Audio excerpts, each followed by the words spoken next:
Assalamualaikum warahmatullahi wabarakatuh.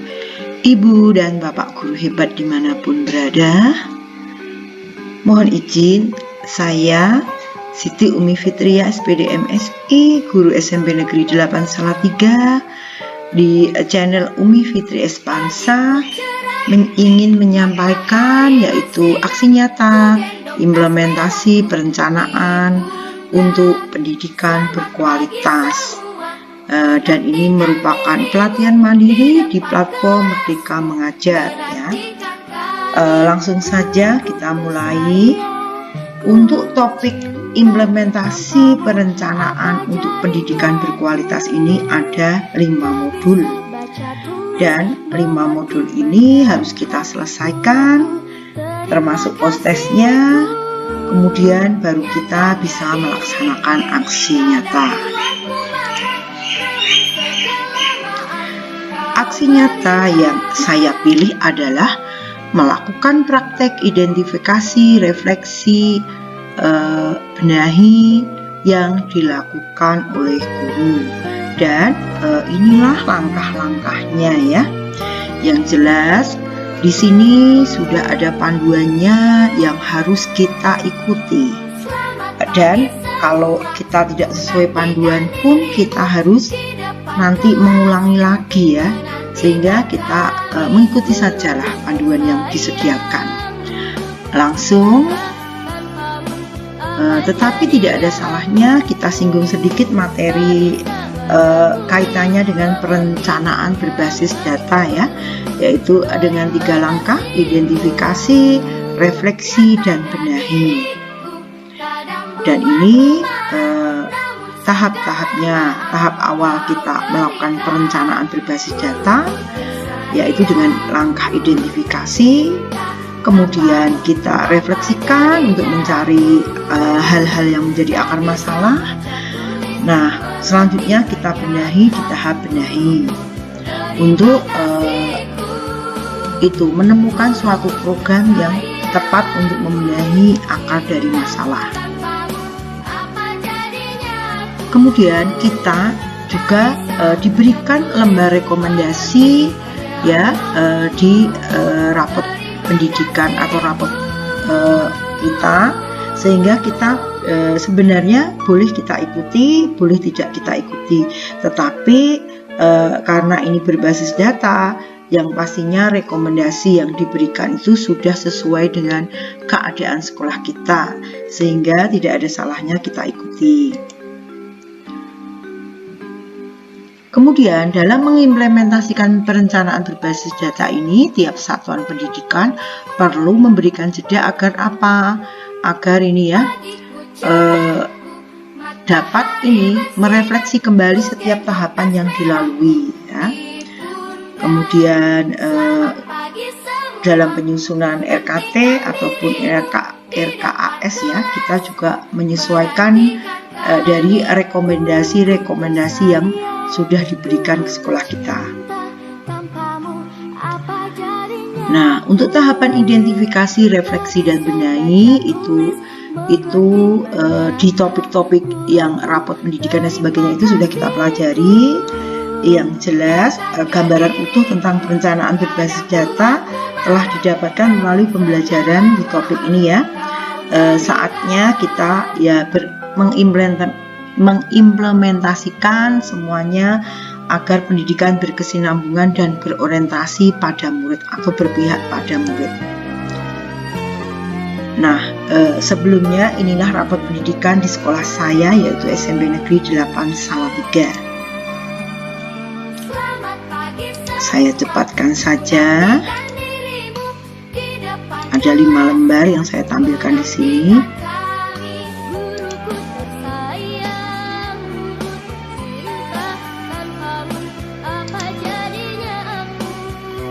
Nah, ini prioritas rekomendasi yang diberikan oleh ini kepada sekolah saya adalah ini ya. Ada 5 masalah yang dapat kami jadikan prioritas. Terendah itu numerasi 1,88 ya. Nah, setelah rapat rapot pendidikan, kemudian ada rekomendasi, kami letakkan berjejeran, kemudian kami analisis ya. Analisis di sini saya lakukan secara pribadi terhadap capaian tiap indikator. Nah, kami dapatkan urutan dari yang terendah sebagai berikut. Nah, inilah urutan yang terendah adalah ini kemampuan numerasi, kemudian iklim kebinekaan yang masing-masing mempunyai akar masalah yang berbeda. Ini juga saya ambil dari lembar rekomendasi, terutama yang indikator akar masalah. Kemudian juga ini program yang paling tepat sebagai solusi akar masalah kami ambil dari rekomendasi, dan kami urutkan dari yang numerasi. Jadi di sekolah kami paling rendah atau berwarna merah dan harus dibenahi secepatnya adalah kemampuan kemampuan numerasi. Nah, kondisi di satuan kami adalah seperti ini, nanti akan kami uraikan satu persatu. Yang jelas inilah bentuk dari analisis, identifikasi, refleksi, benahi yang saya lakukan sebagai guru. Ini yang lembar pertama, ada 5 poin ya, dan ini nomor 3, nomor 4, dan nomor 5. Semuanya kami lengkapi. Selanjutnya mari kita lihat rekomendasi yang pertama, yaitu numerasi yang merupakan akar masalah yang harus secepatnya dibenahi di sekolah kami. Nah, kita menjawab beberapa pertanyaan ya. Yang pertama, untuk tahapan identifikasi, indikator prioritas mana yang memperoleh capaian belum baik? Kondisi atau fakta apa saja yang Ibu dan Bapak temukan di satuan pendidikan terkait capaian ini? Ceritakan hasil amatan masing-masing dan contohnya. Langsung kita lihat indikator yang memperoleh capaian yang belum baik jelas, yaitu kemampuan numerasi, yaitu sebagian besar peserta didik dalam kategori cakap dan dasar atau nilainya 1,88, tidak memiliki kategori dan nilai. Ini yang secepatnya kita benahi di sekolah saya. Kemudian, kondisi atau fakta apa yang ditemukan, yaitu sebagian besar peserta didik kurang memiliki keterampilan matematika untuk kehidupan sehari-hari atau keterampilan numerasi ya, maksud kami. Kemudian, ceritakan hasil amatan, yaitu ini ya, kemampuan numerasi memang belum berkembang maksimal. Baru sebagian mata pelajaran yang sudah melatihkan kemampuan numerasi, padahal kemampuan numerasi tidak hanya ada di pelajaran matematika. Dan saya sendiri sebagai guru IPA, saya sudah melatihkan keterampilan numerasi ya di pelajaran saya. Waktu di semester 1 belum banyak, tapi di semester 2 saya selipkan, di hampir semua bab saya selipkan keterampilan numerasi. Kemudian sekolah bersama Bapak Ibu guru semua mapel seharusnya mulai melakukan penguatan kemampuan numerasi. Yang kedua, refleksi, indikator mana yang ternyata merupakan akar masalah yang erat kaitannya dengan indikator prioritas yang belum baik dan sebagainya. Langsung kita lihat. Indikator yang merupakan akar masalah yang erat kaitannya dengan indikator yang belum baik adalah ini ya.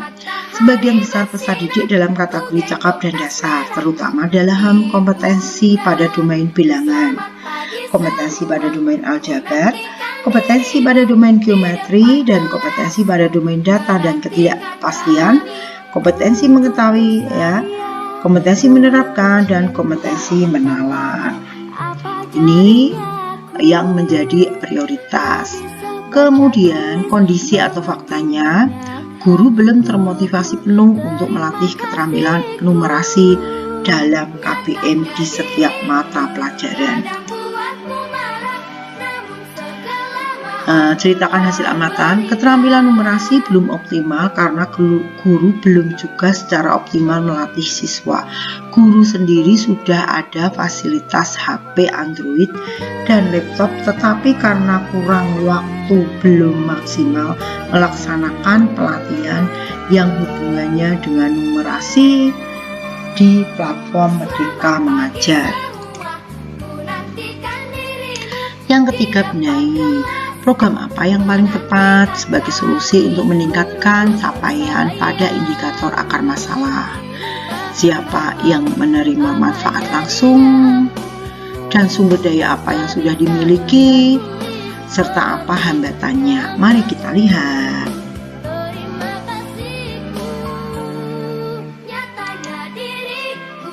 Nah, program apa yang pengen tahu yaitu ini ya, pemanfaatan platform Merdeka Mengajar untuk peningkatan kapasitas guru dan kepala sekolah terkait materi numerasi, yaitu kita ambil benahi 1. Siapa penerima manfaat langsung dari program ini? Yang jelas kepala sekolah, guru, siswa, dan satuan pendidikan.